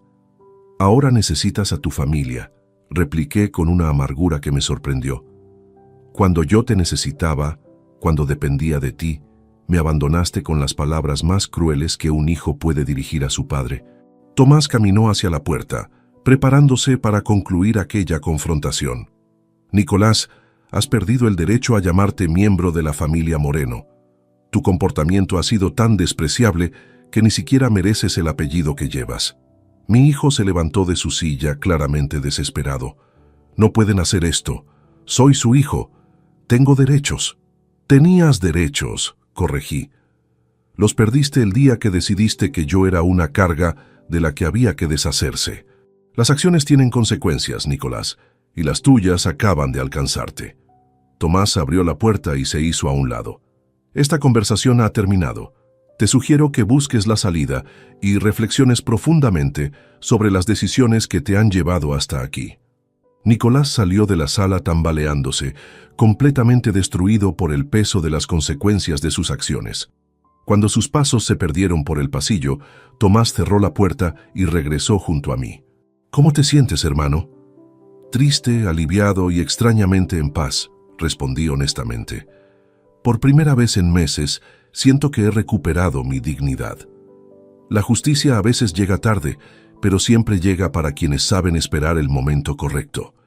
Esa tarde, mientras organizaba mis pertenencias para la mudanza definitiva a Villanueva del Río, comprendí que había cerrado para siempre un capítulo doloroso de mi vida. El hijo que había criado con amor se había revelado indigno de ese amor, pero había encontrado en mi hermano la familia verdadera que merecía. Las consecuencias que le había advertido a Nicolás finalmente se habían materializado, y yo había dejado de ser una víctima para convertirme en el arquitecto de mi propia justicia. Los días posteriores a la confrontación con Nicolás transcurrieron con una velocidad inusual, como si el universo hubiera decidido acelerar mi transición hacia una nueva vida. El 15 de febrero, exactamente un mes después de mi abandono, Roberto me acompañó durante mi última mañana en la residencia San Rafael. Había llegado el momento de cerrar definitivamente este capítulo de humillación y comenzar mi renacimiento en Villanueva del Río. Mientras empaquetaba mis pocas pertenencias personales, Tomás Ruiz, mi compañero de habitación, observaba con una mezcla de alegría y melancolía. Durante estas semanas, habíamos desarrollado una amistad genuina basada en largas conversaciones nocturnas sobre nuestras vidas pasadas y nuestras esperanzas futuras. Don Aurelio, me alegro enormemente por usted, pero voy a extrañar nuestras charlas, me confesó mientras me ayudaba a doblar mis camisas. En 2 años aquí, nunca había visto a alguien transformar tan completamente su destino. Tomás, amigo, nunca habría llegado hasta aquí sin sus consejos sabios. Usted me enseñó que incluso en los lugares más oscuros podemos encontrar razones para seguir luchando. Roberto entró en la habitación cargando las últimas cajas con mis documentos empresariales y efectos personales. Su expresión mostraba la satisfacción profunda de alguien que había contribuido significativamente a una historia de redención. Aurelio, acabo de recibir información muy interesante sobre tu hijo. anunció con una sonrisa que no presagiaba nada bueno para Nicolás. ¿Recuerdas a Patricia, la recepcionista? Su hermana trabaja en el banco donde Nicolás tiene su cuenta principal. Me acerqué con curiosidad. Durante estos días había intentado no pensar demasiado en las consecuencias específicas que estaría enfrentando mi hijo, pero reconozco que sentía cierta curiosidad morbosa sobre su situación actual. ¿Qué has descubierto? Al parecer, Nicolás ha estado intentando conseguir un préstamo personal urgente durante las últimas 2 semanas. El banco le ha negado el crédito porque sus ingresos actuales no justifican el riesgo crediticio. Roberto se sentó en la cama desocupada de Tomás Ruiz y continuó con evidente satisfacción. Pero hay más. Patricia me contó que ayer por la tarde Nicolás apareció en la oficina principal preguntando específicamente sobre la posibilidad de acceder a las cuentas bancarias de familiares incapacitados. Cuando le explicaron que necesitaría poder notarial legal y que tú estarías presente para otorgarlo, se marchó visiblemente frustrado. La información me confirmó que Nicolás seguía viendo nuestra relación únicamente en términos financieros, incluso después de la humillante confrontación del día anterior. ¿Has sabido algo más sobre su situación laboral? Sí, y aquí viene lo interesante. Tu hijo pidió un adelanto salarial en su empresa de seguros, alegando emergencia familiar. Cuando su jefe le preguntó detalles específicos, Nicolás inventó una historia sobre gastos médicos urgentes tuyos. Roberto hizo una pausa dramática. El problema es que su jefe, un tal señor Fernández, conoce personalmente al director médico de esta residencia. Cuando verificó la historia de Nicolás, descubrió que todo era mentira. Resulta que tu hijo ha estado usando tu supuesta enfermedad para justificar ausencias laborales y solicitudes de dinero durante meses. La revelación me dejó simultáneamente indignado y triste. La capacidad manipulativa de Nicolás había alcanzado niveles que yo no había imaginado. ¿Y qué pasó cuando el jefe descubrió las mentiras? Nicolás fue despedido inmediatamente. Aparentemente, el señor Fernández le dijo que no podía mantener empleado a alguien capaz de mentir tan descaradamente sobre asuntos familiares serios. Tomás, nuestro hermano, llegó exactamente a mediodía para coordinar mi traslado definitivo a Villanueva del Río. Conducía una camioneta espaciosa acompañado por 2 empleados de su empresa que se encargarían de transportar mis pertenencias y mi silla de ruedas especializada. ¿Preparado para comenzar tu nueva vida, hermano?, me preguntó mientras supervisaba la carga de mis maletas. Más que preparado. Estoy ansioso por conocer mi nueva casa y comenzar a trabajar contigo en la empresa. Durante el trayecto hacia Villanueva del Río, Tomás me puso al corriente de las últimas novedades empresariales y me explicó detalladamente cuáles serían mis responsabilidades como socio. La perspectiva de sentirme útil nuevamente, de contribuir con mi experiencia constructiva a proyectos significativos, me llenaba de una energía que no había sentido en años. Aurelio, hay algo más que debo contarte sobre Nicolás, dijo Tomás mientras conducíamos por la autopista. Ayer por la noche recibí una llamada suya. Duró casi 45 minutos. ¿Qué quería? Principalmente suplicar. Me pidió perdón repetidamente. Intentó justificar sus acciones alegando estrés y problemas económicos, y finalmente me rogó que reconsiderase la decisión de incluirte como socio de la empresa. La petición me pareció tan absurda como predecible. ¿Qué le respondiste? Le expliqué muy claramente que su comportamiento había sido imperdonable y que las consecuencias de abandonar familia no se podían revertir con súplicas tardías. También le informé que había perdido cualquier posibilidad futura de herencia familiar. Tomás redujo la velocidad al acercarnos a una zona de obras en la carretera. Pero la conversación se puso realmente interesante cuando comenzó a amenazarme. Me dijo que tenía derechos legales como hijo único, que podía impugnar judicialmente tu capacidad mental para tomar decisiones empresariales. Incluso sugirió que yo te había manipulado para aprovecharme de tu vulnerabilidad. ¿Amenazó con demandarte? Exactamente. Le respondí que sería bienvenida a cualquier investigación legal porque tenemos documentación completa de todo el proceso. Además, le recordé que Roberto Jiménez y varios empleados de la residencia pueden testimoniar sobre su abandono cruel y sus palabras despectivas hacia ti. Llegamos a Villanueva del Río al atardecer, y cuando vi mi nueva casa por primera vez, me quedé completamente sin palabras. Las fotografías no habían hecho justicia a la hermosa propiedad que Tomás había preparado para mí. Era una construcción de una planta, con amplios ventanales, jardines cuidadosamente diseñados y rampas de acceso que se integraban armoniosamente con la arquitectura tradicional castellana. «Bienvenido a tu hogar, hermano», dijo Tomás mientras me ayudaba a descender de la camioneta. El interior de la casa había sido diseñado pensando específicamente en mis necesidades. La cocina tenía encimeras ajustables.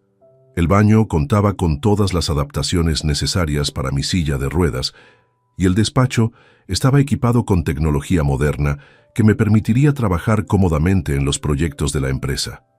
Esa primera noche en mi nueva casa, mientras cenábamos en el comedor que daba al jardín iluminado, Tomás me informó sobre las últimas consecuencias que había enfrentado Nicolás. «Esta mañana recibí una llamada del propietario del apartamento donde vivía tu hijo. Al parecer, Nicolás le debe 3 meses de alquiler y ayer recibió una orden de desalojo». «¿3 meses? Pero si él vivía en nuestra casa familiar, aparentemente vendió la casa hace 2 meses sin decírtelo. Usó tu incapacidad temporal para falsificar documentos de poder notarial y completó la venta mientras tú estabas en la residencia».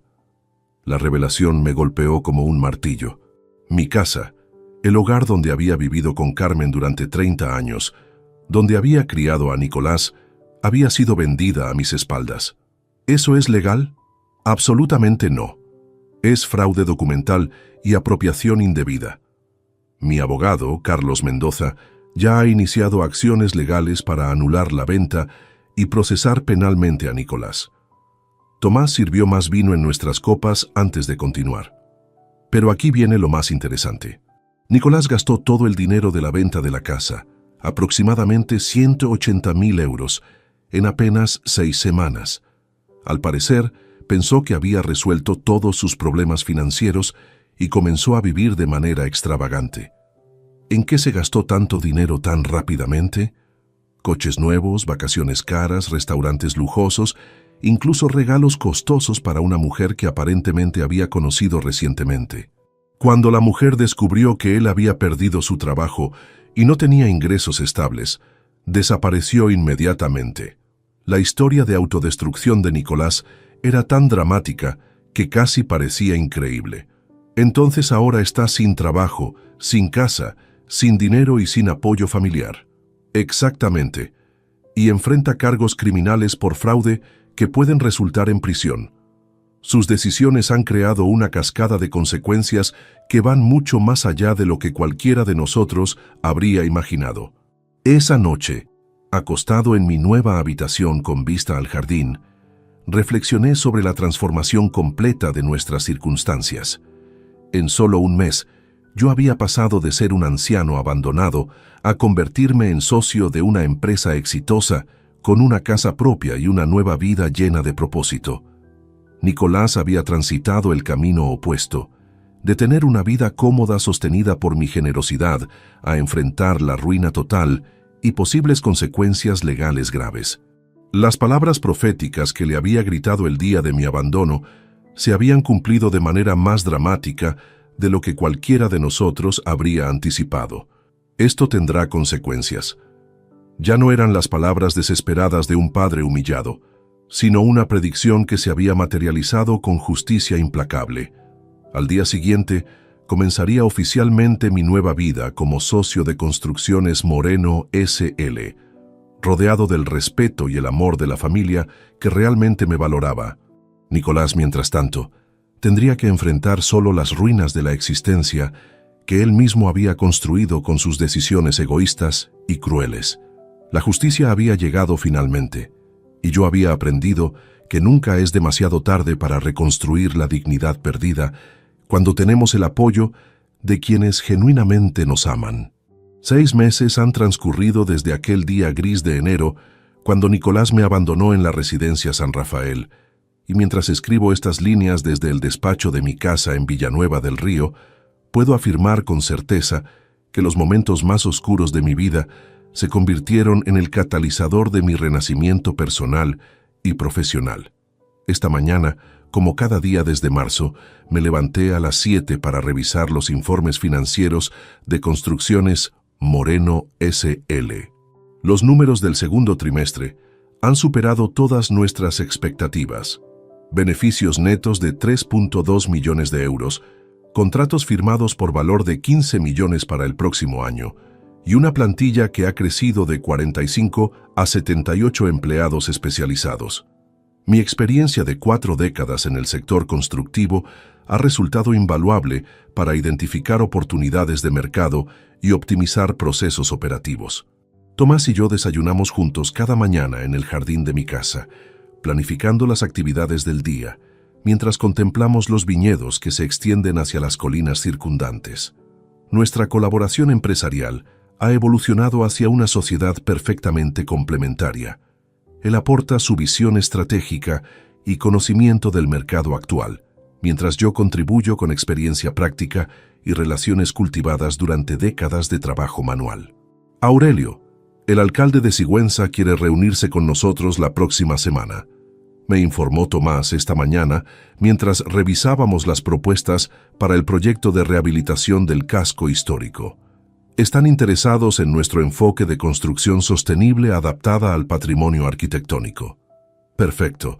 He estado estudiando los planos originales del siglo XVI que conservan en el archivo municipal. Creo que podemos integrar tecnología moderna manteniendo la estética tradicional. Estas conversaciones profesionales me llenan de una satisfacción que no había experimentado durante mis años de jubilación forzosa. A los 75 años, he descubierto que el retiro del trabajo no debe significar retiro de la vida productiva. Mi rutina diaria incluye 2 horas matutinas dedicadas a proyectos empresariales, 1 hora de fisioterapia con el especialista que Tomás contrató para ayudarme a mantener la movilidad, almuerzo con los amigos de la infancia que he reencontrado en el pueblo, y tardes dedicadas a la lectura y correspondencia con otros empresarios del sector. Los domingos, Tomás y yo visitamos la residencia San Rafael para almorzar con Roberto Jiménez y algunos de los residentes que conocí durante mi estancia allí. Estas visitas han evolucionado hacia un proyecto benéfico formal. Hemos establecido el Fondo Moreno para la Dignidad Geriátrica, que financia mejoras en las instalaciones y actividades recreativas para ancianos abandonados por sus familias. Don Aurelio, cada vez que lo veo llegar los domingos, me acuerdo de que los finales felices existen incluso para personas de nuestra edad. Me comentó hace poco Tomás Ruiz, mi antiguo compañero de habitación, quien ahora coordina las actividades artísticas financiadas por nuestro fondo. Estas palabras me emocionaron profundamente, porque reflejaban exactamente lo que yo había necesitado escuchar durante aquellos días oscuros de enero, que nunca es demasiado tarde para reescribir el guión de nuestra propia historia. Sobre Nicolás, las noticias que llegan esporádicamente pintan un cuadro de autodestrucción progresiva que me genera sentimientos contradictorios. El proceso judicial por fraude documental y apropiación indebida de la casa familiar ha resultado en una condena de 18 meses de prisión, aunque por ser delincuente primario, está cumpliendo la pena en régimen de libertad condicional bajo supervisión judicial. Carlos Mendoza, nuestro abogado, me informó la semana pasada que Nicolás ha intentado contactarme en múltiples ocasiones a través de diferentes intermediarios, incluyendo antiguos vecinos, compañeros de trabajo y hasta el párroco de nuestra antigua parroquia en Madrid. Todos han recibido la misma respuesta. No tengo interés en restablecer contacto con alguien que demostró ser capaz de abandonarme cuando más vulnerable me encontraba. Tu hijo está trabajando como peón de construcción en una empresa pequeña de Getafe, me contó Carlos durante nuestra reunión mensual para revisar asuntos legales. Gana 900 euros al mes y vive en una habitación alquilada. Aparentemente, ha intentado conseguir trabajos mejor remunerados, pero las referencias laborales negativas de su anterior empresa de seguros le complican las oportunidades. La información me genera tristeza, pero no arrepentimiento. Las consecuencias que Nicolás enfrenta son resultado directo de decisiones que tomó libremente cuando calculó que abandonarme representaría beneficio económico sin repercusiones significativas. Lo que más me tranquiliza es haber comprendido que el amor filial genuino no se puede forzar ni comprar. Durante décadas, intenté ganarme el afecto de Nicolás a través de sacrificios financieros y concesiones emocionales, pero nunca conseguí despertar en él la reciprocidad natural que caracteriza las relaciones familiares saludables. En contraste, la generosidad y lealtad que Tomás me ha demostrado durante estos meses surge espontáneamente del vínculo fraternal que habíamos descuidado, pero nunca perdido realmente. Nuestra colaboración empresarial ha fortalecido una relación que trasciende obligaciones familiares para convertirse en partnership basado en respeto mutuo y valores compartidos. Ayer recibí una carta manuscrita de Montserrat López Torres, la cuidadora que Nicolás había contratado durante mis últimos meses en Madrid. Actualmente trabaja con una familia en Barcelona, pero me escribió para expresar su alegría por mi recuperación y contarme que había seguido mi historia a través de Roberto, quien mantiene contacto con muchas personas de mi pasado. Don Aurelio, escribía Montserrat, durante los meses que trabajé cuidándolo, siempre supe que usted era una persona especial. Su paciencia, gentileza y dignidad, incluso en momentos difíciles, me enseñaron mucho sobre envejecimiento gracioso. Me alegra enormemente saber que ha encontrado la familia que realmente merece. Estas palabras me recordaron que incluso durante mis peores momentos, cuando me sentía como una carga inútil, había personas que reconocían mi valor humano independientemente de mi situación física o económica. Esta tarde, mientras terminaba de revisar los contratos para nuestro próximo proyecto en Cuenca, sonó el teléfono de mi despacho. La llamada provenía de un número desconocido, pero cuando respondí, reconocí inmediatamente la voz quebrada de Nicolás. «Papá, por favor, no cuelgues. Solo necesito 5 minutos para explicarte». Colgué inmediatamente, no por crueldad, sino por autoprotección emocional. He invertido demasiado esfuerzo en reconstruir mi vida como para permitir que manipulaciones tardías comprometan la paz interior que he conseguido. Algunos podrían considerar mi actitud inflexible o rencorosa, pero yo la veo como autorrespeto necesario. Durante 74 años de mi vida, prioricé las necesidades y comodidad de otros por encima de mi propia dignidad. A los 75, finalmente he aprendido que el perdón genuino no requiere reconciliación con quienes han demostrado ser incapaces de valorar lo que se les ofrece.